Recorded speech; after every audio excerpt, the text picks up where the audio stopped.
Now, forewarn weather with exclusive cutting-edge technology to help keep you and your family safe.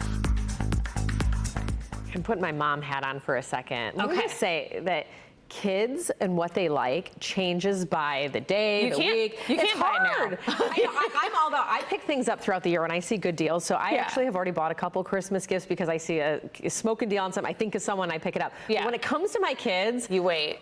I know better because a few months from now, they're going to be into something completely I different. was thinking So the it's same tough. thing. I'm like, what's trending now may not be trending in November. Exactly. Yeah. You know, you can predict probably clothes, like the sizes for that, but they're talking Yeah, toys. exactly. So, you know, that's hard. So, goodness. Right now, as we take a look outside, definitely not thinking Christmas with this view. Sun shining, temperatures are warming up, and we will have a very summer-like afternoon that we'll be contending with across the area. You can see that Delta plane just getting ready to take off, I believe, and hopefully they're going somewhere nice because, hey, it's going to stay nice close to home. You might want that staycation. 81 degrees over at Metro. We have 81 in Pontiac, 82 in Grosse Ile, and 82 in Port Huron with light and variable wind out there. And so it's going to be a pretty seasonal day, but we have an isolated chance for a pop-up. So just that smidge of a chance for precip both today and tomorrow. Pretty dry 4th. Same with Saturday. Then Sunday, late afternoon, evening, I think we start to see some rain and storms firing off, and that's going to kickstart a more active pattern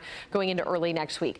So let's break down the severe threats. Mainly gusty winds and heavy rain. This setup that are the popcorn variety. Think of what we had earlier last week with that stalled out boundary. You get what we call these downbursts, and so it brings strong winds, heavy rainfall. We're not tracking a distinct line of storms that's going to roll through the area per se. And so when you have these cells, you never know exactly where they're going to pop up, but you know the area or the region that will have the atmospheric conditions for that to happen. So mainly north of I-94 today under that marginal level 1 risk. That does shift down to the southwest as we head into tomorrow, and that's going to be the later part of tomorrow. Once again, another isolated event.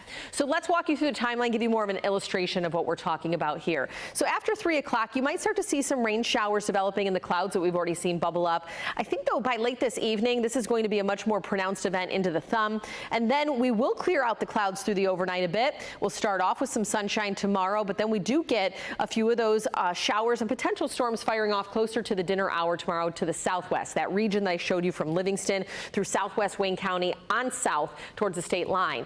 So that's going to be what we're contending with over the next real 36 hours, let's call it. But the afternoon planner for today, still get outside and enjoy it. So isolated afternoon chances, most of us won't see that, but we'll be into the mid-80s for the afternoon high. 66 tonight under mostly clear skies, another low humidity night, so open the windows. And then come tomorrow, we're about a degree warmer with that isolated chance. So almost a carbon copy of today. By Friday, the 4th, we're close to 90, mix of sun and clouds. We'll be in the low 90s Saturday, Sunday. Heat and humidity on the rise, so it'll likely feel a bit warmer with those storm chances returning on Sunday into the later part of the afternoon and evening. You can see it's a more organized event here, and that does push into the region once we get past about 5 o'clock or so. So we're going to be fine-tuning that part of the forecast, but it does start that active pattern, as I mentioned, for Monday and Tuesday of next week, which will allow those temperatures to fall into the mid-80s. We'll have more coming to you after the break.